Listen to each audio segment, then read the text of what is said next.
Japanese এনকেফেলাইটিছৰ ওপৰত এইটো এটা গুৰুত্বপূৰ্ণ ভিডিঅ'। নৰ্থ ইষ্টাৰ্ণ ষ্টেট আৰু আছামত ৰিচেণ্টলি জাপানীজ এনকেফেলাইটিছৰ কেছ বহুত বাঢ়ি গৈছে। ইউজুৱেলি আগত মানে কমনলি 20 বছৰৰ আগৰ ল'ৰা ছোৱালী বিলাকৰ বেছি হৈছিলে, এনেও ডাঙৰো হ'ব পাৰে, কিন্তু এতিয়া ডাঙৰৰো বহুত দেখা গৈ আছে। আৰু গোটেই অসমতে বহুত বেলেগ বেলেগ ডিষ্ট্ৰিক্টত এডাল্ট মানে বয়সস্থ মানুহবিলাকো জাপানীজ এনকেফেলাইটিছ হৈ পিনে মৃত্যুবৰণ হোৱা দেখা গৈ আছে আৰু খবৰ পোৱা গৈ আছে। তো এইটো কি হয় আৰু ইয়াৰ পৰা কেনেকে বাচিব পাৰিব, কি প্ৰতি মানে ভেকচিন আছে নে নাই, বা কি কি চিমটমছ দেখায়, বা কি কি লক্ষণ আপোনালোকে ঘৰতে গম পাই যাব আৰু কেনেকে বাচিব পাৰিব, তাৰে ওপৰত এইটো ডিটেইলছ ভিডিঅ' বনাম। তো এইটো এটা দায়িত্ব হয় যে আপোনালোকে শ্বেয়াৰ কৰে আৰু সকলো লগত শ্বেয়াৰ কৰে। যোনে চাই আছে ভিডিঅ'টো অকণমান সময়ৰ কাৰণে অলপ তো শেষলৈকে চাব আৰু শ্বেয়াৰ কৰিব সকলোৱে, যাতে সকলোৱে জানে আৰু তাৰ ওপৰত কিবা নহয় কিবা প্ৰিকশ্যন ল'ব পাৰে আৰু সকলোৰে সহায় হয়। তো জাপানীজ এনকেফেলাইটিছটো 1871ত জাপানত প্ৰথম এইটো বেমাৰটো ধৰা পৰা গৈছিলে, সেইকাৰণে তাক আমি জাপানীজ এনকেফেলাইটিছ বুলি কওঁ। আৰু এইটো এটা ভাইৰেল ডিজিজ হয়, মানে ভাইৰেল বেমাৰ হয়।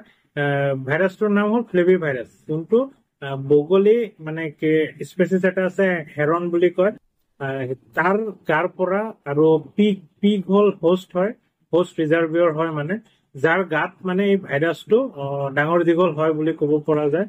তাৰ পৰা কিউলেক্স বোলা মস্কিউটো, কিউলেক্স এটা স্পেচিছ মস্কিউটো আছে, মহৰ স্পেচিছ আছে, সেইটোৱে যেতিয়া পিগক কামুৰিব, তাৰ পৰা ভাইৰাছটো লৈ পিনে যেতিয়া মানুহক কামুৰিব, মানুহৰ গাত সেই বীজাণুটো দিয়াৰ লগে লগে সেই জাপানীজ এনকেফেলাইটিছ বেমাৰটো হয়। তো এই জাপানীজ এনকেফেলাইটিছ হলে প্ৰথম মূল লক্ষণসমূহ কি হয়, মানে এনচেফেলাইটিছ মানে হ'ল ব্ৰেইনৰ যোনটো ইনফেকশ্যন হৈ পিনে ফুলি যায়, তাকে এনচেফেলাইটিছ বুলি কোৱা হয়।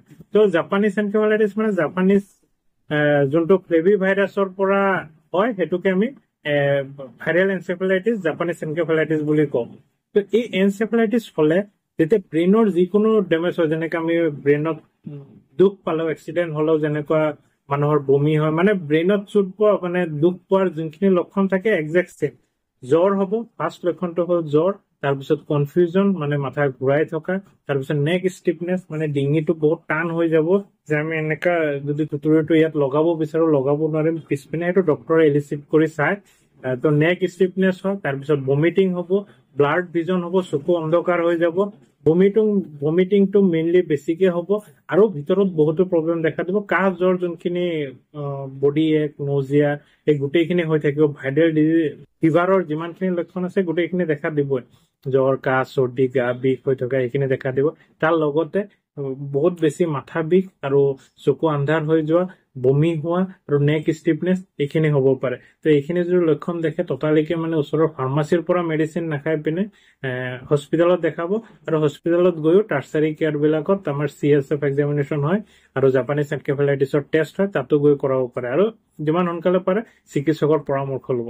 তো এইটো কিহৰ কাৰণে হয়? কিউলেক্স মস্কিউটো, যে মহৰ পৰা এই বীজাণুটো মহে মানে গাহৰি বা হেৰন সেইবিলাকৰ পৰা লৈ পিনে মানুহৰ গাত এৰে, আৰু মানুহৰ গাত এৰাৰ পিছত মানুহৰ হয়।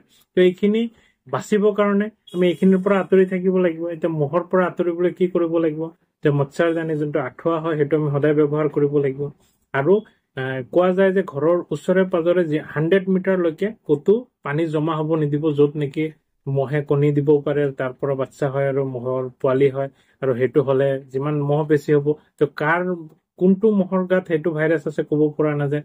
আৰু যোনখিনি জেগাত বেছিকে বানপানী হয়, সেইখিনি জেগাত মহৰ সৃষ্টিটো বেছি হয়, আৰু তেতিয়া বেছিকে স্প্ৰেড হ'ব পাৰে।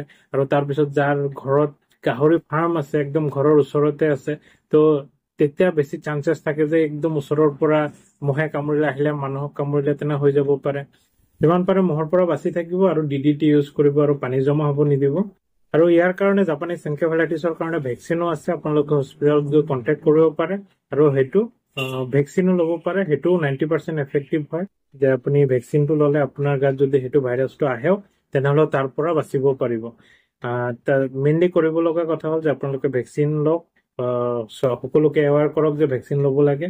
তাৰপিছত আপোনাৰ মহৰ পৰা বাচি থাকিব, ওচৰে পাজৰে ঘৰৰ 100 মিটাৰলৈকে পুৰা চাফ চিকুণ ৰাখিব লাগে, পানী চানী জমা হ'ব দিব নালাগে, আঁঠুৱা সদায় ব্যৱহাৰ কৰিব, মহৰ কাৰণে যোনখিনি ধোঁৱা স্মক ব্যৱহাৰ কৰে নিয়াৰেষ্ট হস্পিটেলবিলাকত গৈ আপোনালোকে ক'ব পাৰে যে আপোনালোকৰ ভিলেজত মহৰ কাৰণে যোনটো স্মক কৰে সেই স্মক কৰাব পাৰে আৰু এনেকুৱা যদি জ্বৰ হয় যে আপোনাৰ মাথা বিষাই আছে বমি হৈ আছে নেক ষ্টিফনেছ ডিঙিৰ বিষ হৈ আছে ভৰিবিলাক টান খাই আছে আৰু বাকী জ্বৰৰ যোনখিনি লক্ষণ থাকে বমি হোৱা কাহ বিষোৱা কাহ চৰ্দি এইখিনি যদি লগত লক্ষণ আছে মাথা বিষৰ লগত যদি কনফিউজন চকু আন্ধাৰ হৈ অহা চকুৰে কম দেখা যিকোনো থিংকিঙত কনফিউজন অহা যদি আছে তেনেহ'লে ততালিকে চিকিৎসকৰ পৰামৰ্শ লওক আৰু সকলোকে এৱেৰ কৰক এইটো বেমাৰৰ বিষয়ে আৰু আজিকালি বহুত পোৱাই যায় গুগলত চবেই চাৰ্চ কৰি এৱেৰ হ'ব আৰু সকলোকে জনাব ভিডিঅ'টো শ্বেয়াৰ কৰিব